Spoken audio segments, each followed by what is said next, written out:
I'm Suzanne Ortiz Curry. I'm a movie producer, and I am taking you behind the scenes. Today, we're going behind the scenes with Catherine Eaton. Catherine Eaton's debut feature as the director and writer, The Sounding, starring Harris Yulin and Frankie Faison, has won 24 awards on the festival circus. The Wall Street Journal calls it a lyrical and audacious debut feature. The Sounding was slated for theaters in May of 2020, but because of the pandemic, we all get to see it now on the streamers. Catherine was chosen for Tribeca's Through Her Lens Lab and Grants for her pilot On the Outs, and was selected as a shadowing director for showrunner Ryan Murphy's Half program. Her newest script, Breaking News, based on her personal experience working with freelance news crews in conflict zones, was selected for IFP's Week Project Forum. That's a lot. Catherine also shares an Emmy with the production team on The Human Toll of Ethanol for Bloomberg TV. As an actor, she's been seen on Broadway, TV, and film, and is currently nominated for a Helen Hayes Award. On top of all of that, Catherine teaches screen directing at Harvard. Catherine, thank you so much for joining me today. Oh, it's such a pleasure to be here, Suzanne. I love the movie. Thank you. Thanks so much. So I had heard about your movie through a mutual friend of ours, and I watched it with my husband. There's very few movies that I say I want to watch that he says I'll watch it also. And we both watched this one. We saw the preview and he said, I'll watch that. And we watched it to the end because it's the kind of movie you have to see how it ends. So tell me all about how this movie got started. I know there's a pretty fascinating story about it. Yeah, there's a super fun story, but thank you so much for saying that too. It's such a pleasure for me to hear when, couples and people are able to watch it together and kind of talk about it, because I think it is a film. The Sounding is definitely something that people want to talk about afterwards, right? To compare notes and things like that. So I love hearing that. So and figure it out. Yes, and figure it out. Right. It is mysterious. We like to say that it's like a mysterious romance that turns into a personal revolution. So the way it happened is a crazy story. There's a number of them, but I'll tell you about one of them. And this is kind of what launched me into being a director as well, a film director. So I came up as an actor, and I'm classically trained, and had done stage, and I was doing TV and film and things like that. And I had written this one-woman show version of what eventually became The Sounding, right? But it was just the character of Liv. And that show had been toured all over the world, and I did it at Carnegie Hall and Lincoln Center. And then a very dear friend of mine was the artistic director of the Roger Smith Hotel in Manhattan. And because they had an artistic director, which is a surprise, right? It's a hotel, but it's owned by a sculptor, Jim Knowles, who's just extraordinary. And so my very dear friend saw workshop productions of this play in these artist salons that were being held up in the penthouse that I was running for artists that I knew to share their work. And he saw workshop productions of it, and he said, you should do this in our Glasston storefront performance space. And they'd never done anything narrative there before, but they had done installations and performance art. And so initially I said, absolutely not. There's no way I'm going to do that. It'll be like being a monkey in a cage, right? You're in Manhattan, you're in a box, and people are walking by, hundreds of people an hour, right? Thousands. Yes, and how we love New York City. How we love New York, right? And God bless it. So knowing that, and knowing New Yorkers, and knowing how outspoken they are, I said, there's no way I'm going to do that. This is a quiet show. It needs an audience who's willing to listen, who buys a ticket and pays attention. And he wore me down and said, why are you in New York if you're not going to do something amazing and exceptional and outside your comfort zone? And he was completely right. So I brought the wonderful director of the stage play. This was, again, back when it was a solo show, Derek Campbell, down to New York City, and we reconceived it and made it this hyper white modern space that was a seclusion room in a psychiatric hospital. And inside there was a gown in a Shakespeare scrawled in Shakespeare. There was a woman, in a gown scrawled in Shakespeare, spouting Shakespeare. And it became this kind of cult hit. So the sound gets piped out onto the street, and everybody walks by from all walks of life, right? Stockbrokers, pizza delivery guys. And what street was this? This was 47th and Lexington. So right in the heart of Manhattan. Pretty busy.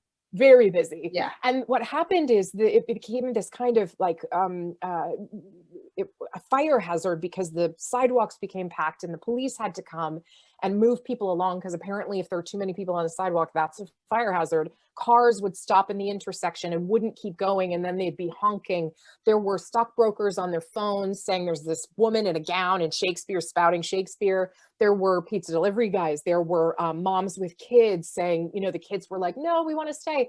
There was this extraordinary man who was unfortunately homeless, but he would come and bang on the glass and say, I'll get you out, I'll get you out. And every night, front and center, there was a man in a tuxedo. And I thought that he was a caterer, because I didn't know anyone that wore a tuxedo every day. But he always had a peach-colored newspaper under his arm, the Financial Times. So the guys in the back jokingly called him the financier. And they said, oh, did the financier come tonight? Did the financier come tonight? And the last night of the play, he waited for me afterwards and said, I want to turn your play into a feature film. And he really was a financier. And he was, the reason he wore a tuxedo every day is because he was a fancy human being who had fancy things to go to, like the Al Smith dinner and so forth. And that changed my life. It completely changed my life. I had never thought about directing before. And then we began this very long process of understanding what it was he meant by a film, what I meant by that, and then learning about how to direct, what to, you know, I had to write the screenplay with my co-writer, Brian Delaney, who's an amazing writer full time. And now I would never look back. It's literally directing, acting, and writing. Being able to do those three things is truly the most creatively rewarding life I could imagine. So, and I'm just, it's almost like the old days of people getting discovered at the Brown Derby. It's like you're in New York. It's one of these crazy success stories that someone looks at you and says, I want to make a movie out of that, which when you're in the movie business, you know that rarely happens. Yeah. And this guy was serious. Mm-hmm. And he executive produce the movie? Mm-hmm. Yep, he's an executive producer on the film. He and his family have become very close to me and my partner. My co-writer is also my romantic partner, Brian Delaney, and he and his family have become very close to Brian and I. And it's really an extraordinary story. I'm so grateful to him. He's a dear friend now. We had no idea, either of us, what we were getting into, because he had never backed a film before either, but he had invested in art before and was, mm-hmm. You know, a philanthropist in a lot of ways, and had given money to very worthy causes. But he had never invested in a film before. So it was an adventure for both of us, but it's just life-changing. Yeah. And it's a Cinderella story, right, Suzanne? I mean, this doesn't happen. It's not something that happens. So I just feel so graced by it. But I think it's also kind of a testament to put yourself out there, you know? It is. And that is something, you know, I'm all about empowering females. I know you are too. Yeah. So this is, you're a female, you made this happen. Someone noticed you, someone helped you along the way. And it's all about people helping each other. So what I find interesting about this movie is it's like an intersection. It's film, but it's also theater, and it's also literature. Can you talk more about the Shakespearean angle to this? Sure, yeah, and that's so kind of you to say it like that. So the story of the film, for those of you who haven't seen it at home, it is the story of a woman who is silent most of her life, and then she takes on this acquired language woven out of Shakespeare's words. And ultimately she's put in a psychiatric hospital as a result of that, and then she fights for her right to speak the language she chooses for the rest of the film. And it's contemporary, modern day, on an island off the coast of Maine. So the Shakespeare element is sort of, we created this kind of new language out of Shakespeare's, you know, many words. he had a lot of them. I was very familiar with Shakespeare from my acting career. I had performed in a lot of the shows, and I was classically trained. And it's a really extraordinary, it's an incredible work. It's still so impactful today. We still see films coming out all the time of Shakespeare, right? The Macbeth that was recently done with Michael Fassbender. There's constantly, we're going back, there's hundreds and hundreds of Shakespeare productions every summer. Shakespeare in the Park in New York City is one of the most popular summertime events that happens.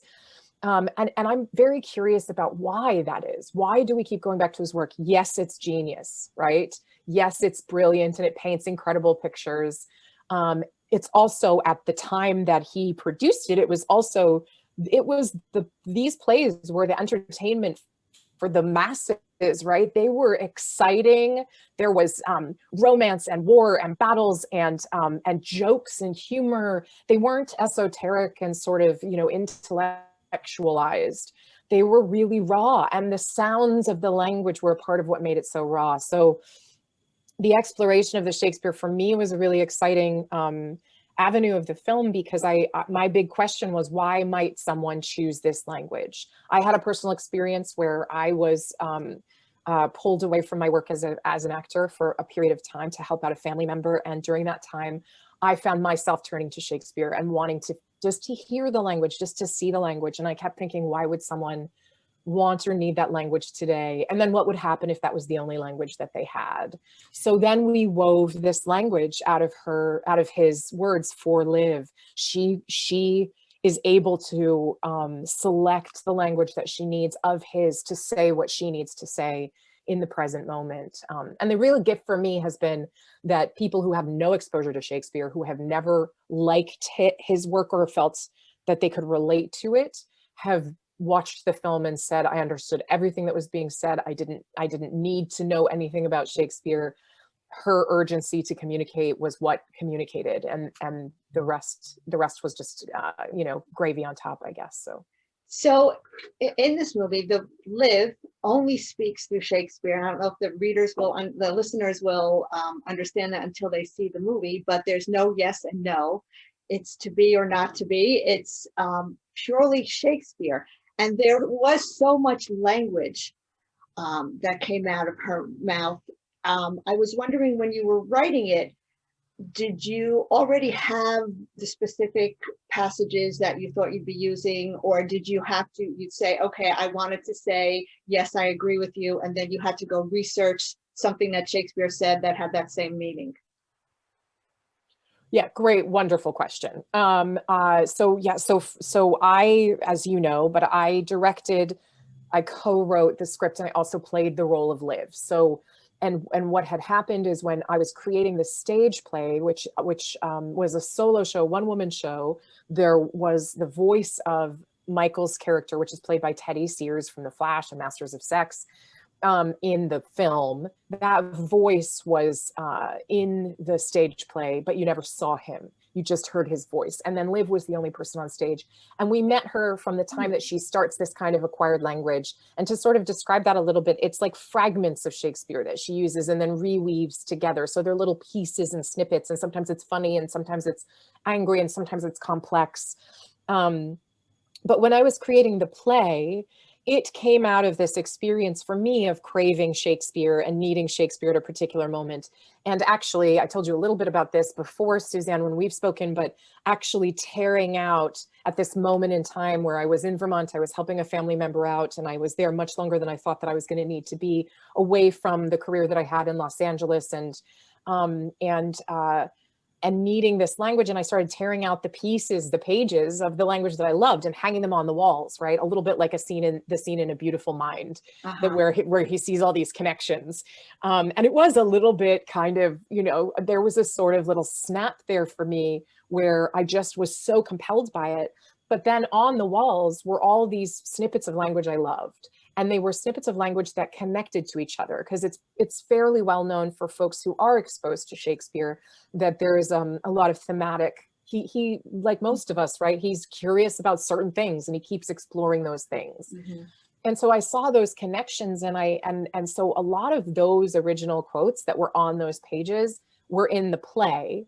The play was a very dense, right? A lot of Shakespeare, a lot of text. I basically put in every Shakespearean monologue I ever wanted to do that I never got to, like all the ones that are given to men. And I'd never had the blessing of doing an all-female production of any of these plays. So I had Lear's speeches, and I had Hamlet's speeches. And then when in making it into a film, obviously we tore that way, way, way back. And there's loads of other characters, and they speak normally, and they're contemporary salt of the earth Maine fishermen and neurologists and lawyers and human beings, people that live and live on this very remote island.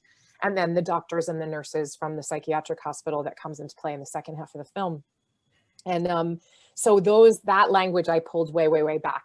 And that was already there for me because I knew it, I had already been drawn to it. But then sometimes when we were creating a scene and we go, oh, she needs this, she needs this, she needs this. If it was around a particular topic, I might know which play to go to.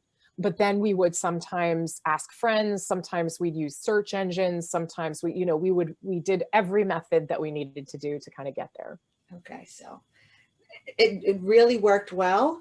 I know some Shakespeare. A couple times I was really listening closely to figure out what it is, but I just thought That's the game. It was beautifully done. And something else I thought was very beautifully done about the film was, I give kudos to your DP.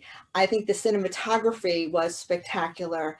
It was just calming. It set the right mood. I happen to be a water beach kind of person, so I really appreciated the scenery. Can you tell me something about where the movie was filmed and how long it took you to film, and also just a brief rundown for all the filmmakers out there of how long this movie took to put together?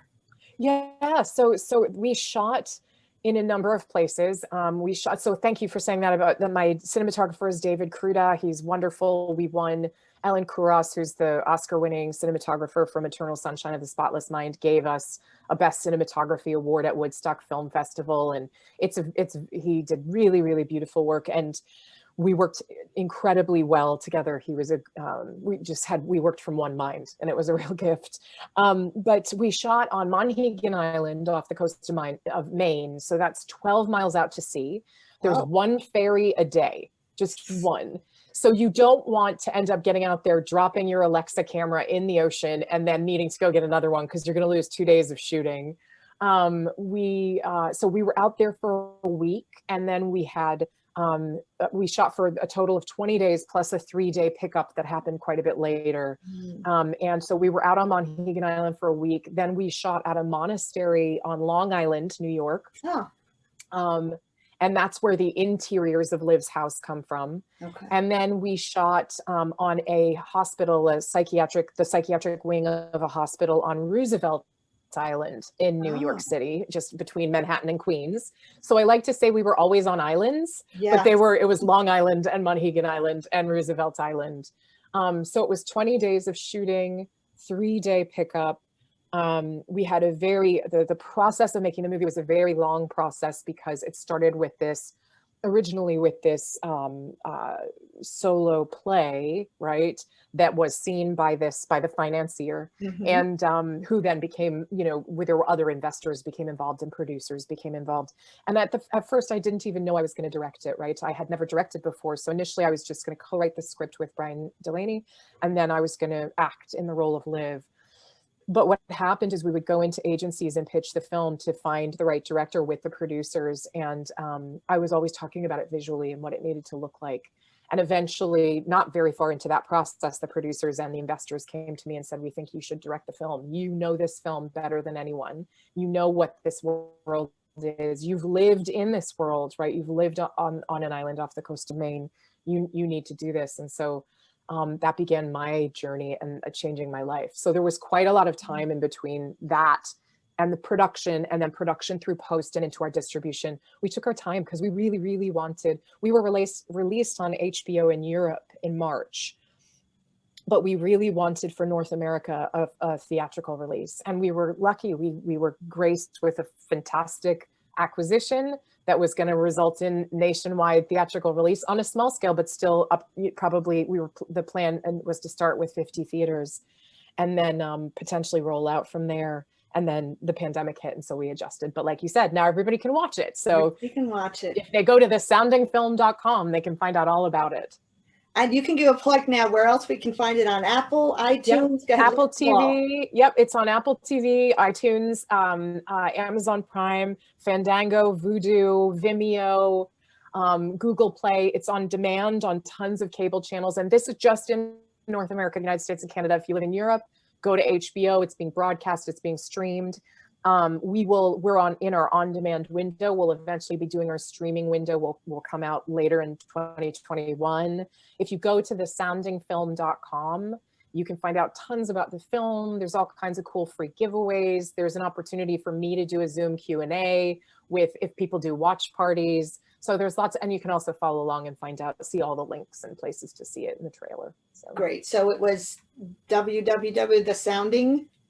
Thesoundingfilm.com. Thesoundingfilm.com. Exactly.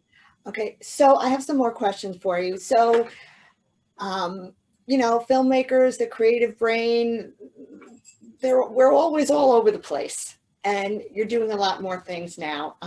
Tell me about what you're working on now. Aside from promoting the movie, you've got another pilot in the works? Yeah, so I'm working on a bunch of things, actually. I feel really lucky. I have multiple TV show pilots in the works. One is called Flawless, a feminist fairy tale, which speaks to both of us in terms of power. It's a great deviant dramedy about that I'm co-writing actually with my writing partner Deborah Rain, about if all of the sort of fairy tale princesses were modern women living in New York City and suddenly became pissed off about their narrative, right? About the storyline that they were caught in. So that's one TV show. I have Breaking News, which is the show that is about my own experience freelancing in conflict zones.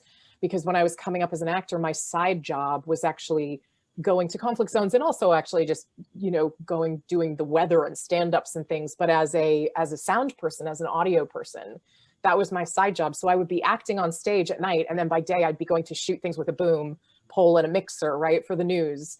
But I also did get to go abroad and had kidnapping insurance, and there are all kinds of crazy stories around that. So I've written a TV show around that as well. Wow. And I have oh, go ahead, please, Suzanne. What was the most dangerous place that you were at? Like, did you ever feel like your life was in danger? Yeah, definitely. Multiple times. I would say the one that stands out the most to me because of a very specific, explicit moment was in when we were shooting in the Amazon. It was not because of the incredible villagers and the wonderful people that we met there. But it was when we were looking at I was doing a piece for Bloomberg News that actually won an Emmy called Deadly Brew. And we were looking at how ethanol was being produced so cheaply. And they gave us kidnapping insurance. Bloomberg gave us kidnapping insurance because people were being kidnapped to be held ransom by these, by whoever, who knows who exactly. But we were there shooting, and at a certain point, we went onto one of these ethanol production, fields, plants, where they housed the workers that were being treated incredibly badly. And we got shot at. And that was definitely a place where I was like, oh, am I getting paid enough right now for this to make sense as a side job? But I believed so much in that story that I was really grateful to do it. And the people that I worked on with that are, some of my best friends to this day. So. And the name of that was what? Breaking News? That one's called Deadly Brew. My TV show. Oh, you mean the TV show that's based on those experiences? Yes. That's called Breaking News. Okay. Yeah, that one is called Breaking News. And that show is right now I have a pilot and a series Bible for it. So hopefully at some point people will be able to be seeing it in their homes as well. That's great. Now tell me, you do a class at Harvard. Tell me about what the students are like these days. Like, what are they mostly craving, and what are their interests in what they want to write about? Good, interesting questions. They're brilliant. I love the people that I teach. I just think they're extraordinary and talented. I teach screen directing. I also teach pitching. And I have taught screenwriting. So I don't want to speak right now to what they're writing since the pandemic, because I haven't taught screenwriting since the pandemic began. And I think that's probably changed. You know what I mean? Because everything has changed. Everything. But the directors it's all over the map, the stuff that they're directing, the stuff in terms of what they're watching, there's, you know, loads of things. Anytime you bring up, you can bring up anything from sort of Moonlight to Mad Max Road Fury, and they're all just like thrilled because they're amazing films and they were made so incredibly, even though they're so incredibly different. Yeah. So that the brilliant filmmaking, no matter what its form, I think is really exciting to them. But they're all making very, very different things. There's a huge wide gamut of people who are making proof of concept pieces for very big, expensive, apocalyptic sci-fi kind of stuff. And then there are people who are making really intimate kind of personal stories. So it's a really broad range, but they're all fabulous and super smart and talented. Well, I think the pandemic, and I hope we're getting out of it soon enough. I think it has spurred creativity. I think, you know, when you get past the fear and past the adjustment, the way to get through it, I feel, is creativity. So I'm expecting an onslaught of creativity coming out of this in many different ways, especially from the young people who are so used to working with technology. Yeah, I love that. They say there's that old adage, I don't know if you know it, but you put an artist on the beach and you have an artist on the beach. But you put an artist in a sandbox and you get a sandcastle. And that's a little bit like the pandemic, right? Anybody who had those creative impulses, who was in a healthy and a safe environment and was able to, this was could be an extraordinary time for them to create. So Yes, yes, definitely. So let's get to know you personally a little bit. I'm a sure. huge movie fan, and oh, I can go on for movies. And right now, I'm stuck in my holiday movie binge. Oh, I want to hear that. I want your top 10. Well, I just off the top of my head, Love Actually is you know, Come on, I'm of a right? certain I'm of a certain age, so I love Love Actually. Other No, people, who doesn't love Love Actually? Come on, some that of is a these young girls brilliant don't film. get it.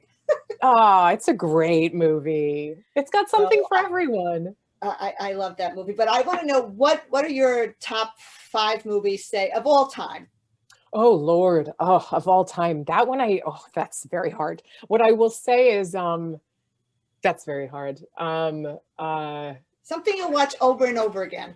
Yeah, well, I will say I have watched Moonlight many, many, many times. I do teach that film, right? Because I think it's so brilliantly made, but it's also a film that's really about relationship, but it's shot beautifully. I mean, it's just the camera work is outstanding. The scene where the man who is the drug dealer slash father figure, I think his character's name is Juan, is holding the boy in the water, teaching him to swim, and they're shooting it from the water where the water's splashing up into the camera, and it's this sort of incredible Madonna moment. It's just so beautiful. It's such a beautifully shot film, and the performances are outstanding. So there's so much in that movie. I just saw Portrait of a Lady on Fire. Have you seen that yet, No. Suzanne? You have to watch that movie. I'm late to the in the world of, you know, in my kind of collective of female directors, right? In the many groups of female directors that I'm in, and then also groups of directors of all genders. Portrait of a Lady on Fire, probably about a year ago, was kind of all anyone was talking about, and I just came really late to the table because I was busy at the time and whatever. So I just watched it and I'm floored by it. It's so beautiful. It's like, it's about painting, and it's like looking at a painting, but also it's really, really economical. I don't know what the budget was for the film, but it's shot in it's almost exclusively one location. It's almost exclusively 3 actors with sometimes a 4th.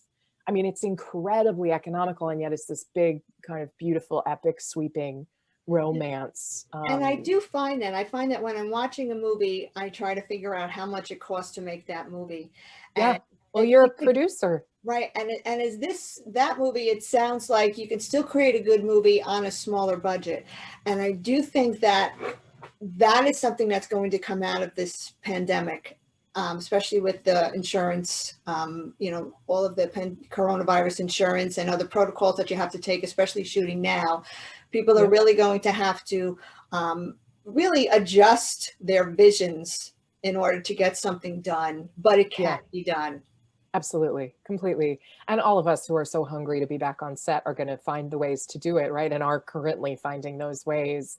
I'm in the middle of working on so another favorite film of mine is Parasite. I'm not alone in that, obviously. It won Best Picture, and it's just a brilliant film, but it's also this kind of it's a brilliant film because it starts out as this sort of satirical, like this social satire that then spins into a genre film, right? In the way that Get Out did that. And so I'm working on a film that's in that genre, but I've already started to think about, okay, how can I make this, how can I create this in a way that's going to be more pandemic friendly in terms of Right. shooting, right? In Right. terms of who has to be in proximity to whom and Yep. what are the locations. And so then you kind of have the two scripts and you go, in an ideal world, this is what we shoot. But if we Yep. can't, then let's make it anyway, you Yep. know? Right.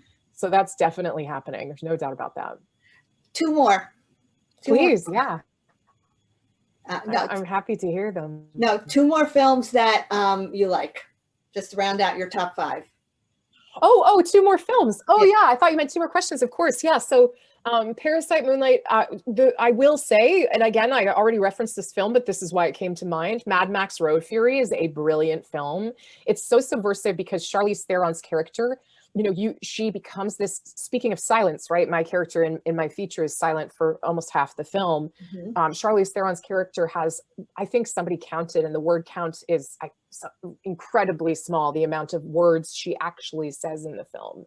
And yet she has this epic journey. And of course, it's movie making at its most raw and creative. And it's this huge apocalyptic landscape. And it's shot in all these incredibly exciting ways. But the performances in the film were never lost. They were never overwhelmed by the production of the film. And for me, when I look at big budget filmmaking, that's what I'm interested in. Black Panther was another example of this, where the performances were not overwhelmed by the size of the budget, right?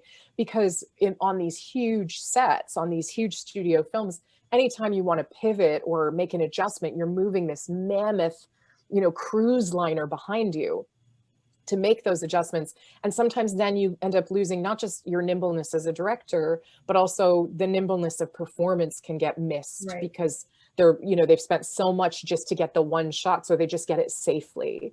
And those two films I thought were films that really, but particularly Mad Max Road Fury, and it's also just a joy, right? It's a thrill fest. I mean, it's just thrilling and exciting, and it's lasted. I mean, it's a classic. Yeah, I mean, it's yeah. And it's the Mad Max series is certainly a classic, and Road Fury being his most recent one, being a feminist take on that genre, which I loved, to an extent, right? But there was a real sense of kind of moving in that direction, which I thought was great. What would be a fifth favorite film that I would say? I mean, I do watch Love Actually repeatedly. What else would be a fifth favorite film? Can I talk about a series actually instead for a minute? Yes. So The Great. Have you watched The Great? No. Oh, you must watch it. It's magnificent. So Elle Fanning is in the lead role. She's just divine in this role. She's so nimble and mercurial. She offers every single moment is this clear choice, but they're very, there's 1,000 of them strung together like a pearl necklace. It's opulent. It's got set pieces and costumes. It's a TV show for folks who don't know. It's based very loosely on Catherine the Great's life. And I was named after Catherine the Great, so I have a particular interest in her life, and I've read her biographies and so forth. And I understand there's another wonderful TV series with Helen Mirren playing Catherine the Great that I haven't seen. But The Great is this hip, kind of edgy, irreverent version of this that's targeted. It's young and energetic and political and sexy and funny. The scripts are so smart. It's incredibly funny. So I haven't finished the entire first season yet, but I am literally addicted to it now. So, well, we all need something to look forward to, and I think entertainment is really, during this pandemic, it's providing something for us. Where at the end of the day, I want to be entertained. I want to escape. So, they say there's too much content there. That's just more to look at. That's how exactly. It's just more there. Exactly. More so, speaking of the pandemic, what do you most miss? Or in other words, all's clear, go out and do whatever you want. What's the first thing that you would do? That's a great question. I miss so many things. I think I mean, my first, on a personal note, I think the first thing I would do is have a huge house party Mm, with my dear friends and the people I love, and I'd be inviting them to come and stay. I love opening up my home and having the beautiful people in my life, because most of us live all over the world, right? And I have been the benefactor so many times of someone's couch or guest room, and I love celebrating in groups. I love dinner parties. So I would have a sort of a weekend long, come to the house, live in this house, stay in the house for the weekend. We'll throw dinner parties, we'll have long conversations, we'll have breakfast the next day.